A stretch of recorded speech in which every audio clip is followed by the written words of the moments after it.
ओम श्री गुरुवे नमः। नित्यं शुद्धं निराभासं निराकारं निरञ्जनं नित्यबोधं चिदानन्दं गुरुं ब्रह्म नमाम्यहम्। ओम शान्तिः शान्तिः शान्तिः। प्रणाम भगवान।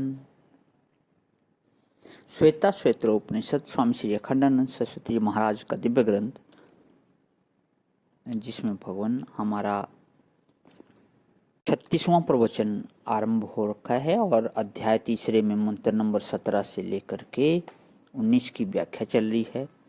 पेज नंबर 490 से आगे लेते हुए, एक बात तो यह कि समर्थ हो और अपने सामर्थ्य का प्रयोग न करे। पिछले सत्संग में बात आई थी कि प्रभु जो है समर्थ भी है, प्रभु माने समर्थ, और अपने सामर्थ्य का प्रयोग भी करता है। तो यहाँ से आगे ले रहे हैं कि एक बात तो यह कि समर्थ हो और अपने सामर्थ्य का प्रयोग न करे, और दूसरे समर्थ भी हो और सामर्थ्य का प्रयोग भी करे। ईश्वर ऐसा है कि समर्थ भी है और अपने सामर्थ्य का प्रयोग भी करता है। जिन लोगों की समझ में सगुण ईश्वर नहीं आता है, उनकी समझ में निर्गुण ईश्वर नहीं आ सकता है। इस बात को नोट कर लो। सारे वेद वेदांत का यह सार है। जिसने गंगा पद का मुख्य अर्थ वाच्यार्थ नहीं जाना, गंगायाम घोषाः, इस वाक्य में गंगा पद का लक्ष्यार्थ गंगा का प्रवाह नहीं, गंगा का तट है। इस बात को कैसे समझेगा? माने यहाँ जहद लक्षणा है। यह कैसे समझेगा? यदि गंगा और उसका किनारा दोनों देखा हुआ नहीं है और किसी ने कहा कि यहाँ गंगा शब्द का अर्थ किनारा है जहद लक्षणा से, तो वह कैसे समझेगा? बोले बाबा, तब ना जहद लक्षण का अर्थ समझ में आवे जब पहले गंगा भी मालूम हो और किनारा भी मालूम हो। तब किसी ने कहा कि गंगा में बाढ़ है। उसने कहा कि भाई गंगा में तो बाढ़ नहीं है, उसके किनारे में बाढ़ है। यहाँ गंगा पद का अर्थ गंगा का किनारा है। कैसे समझ में आया? बोले गंगा को भी जानता है, किनारे को भी जानता है, तब गंगा शब्द का अर्थ किनारा समझ में आया। और जिसको सर्वशक्तिमान सर्वज्ञ सर्व कारण परम दयालु प्रभु जो तत्पद वाच्यार्थ है उसका ज्ञान नहीं, उसको तत्पद की निर्गुण लक्षणा जो है कि सर्व अधिष्ठान स्वयं प्रकाश अखंड चेतन, इसका लक्ष्यार्थ है। यह बात कैसे मालूम पड़ेगी? जब सगुण का ही ज्ञान नहीं होगा तो निर्गुण का ज्ञान कैसे होगा? नहीं होगा। इसलिए बाबा आओ ईश्वर की शरण ग्रहण करें। शरण क्या है? कि सर्वस्य शरणम। इस उपनिषद में शरणम शब्द का प्रयोग कई बार है। मुमुक्षुएव शरण अहम प्रद्यते, यह मंत्र भी इसी उपनिषद का है।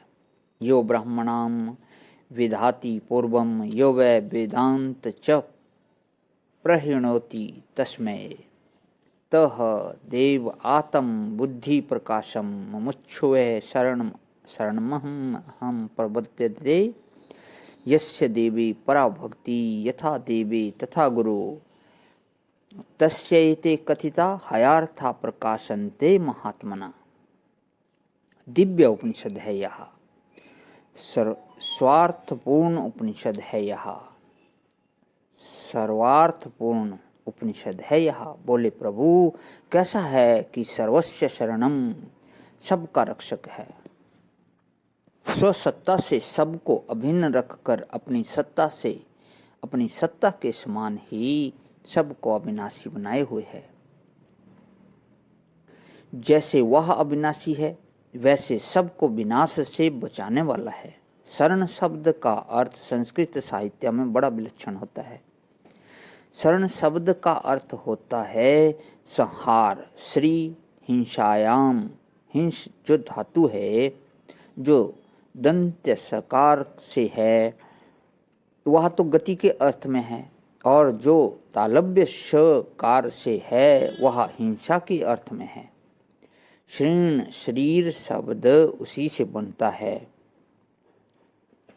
जिससे शरण शब्द बनता है। शरण हो जाना माने अपना गला काट कर, वाह वाह, अपना गला काट कर ईश्वर के चरणों में चढ़ा देना। शरण शब्द का अर्थ यह होता है कि अपना तन, अपना मन, अपना धन, अपना प्राण, अपना शरीर, जो कुछ मैं कभी था, आज हूँ और आगे हूँगा, इस परिच्छिन्न मैं के सारे इतिहास को और सारी जीवनी को और सारे भविष्य को टुकड़ा टुकड़ा कर ईश्वर के चरणों में डाल देना। ना मेरा कुछ था, ना है, ना होगा। परमहंस रामकृष्ण कहते थे, माँ मैं जो कुछ था, हूँ और होऊंगा, सब तेरा ही तो है। शरण का अर्थ होता है अपने इतिहास को और अपने भविष्य को और अपने वर्तमान मान को टुकड़े टुकड़े कर भगवान के चरणों में अर्पित करना, इसका नाम शरण है। चाखा चाहे प्रेम रस और राखा चाहे मान, एक म्यान में दो खड़ग, देखे सुने न कान।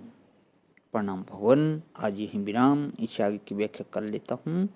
ओम शांति शांति शांति।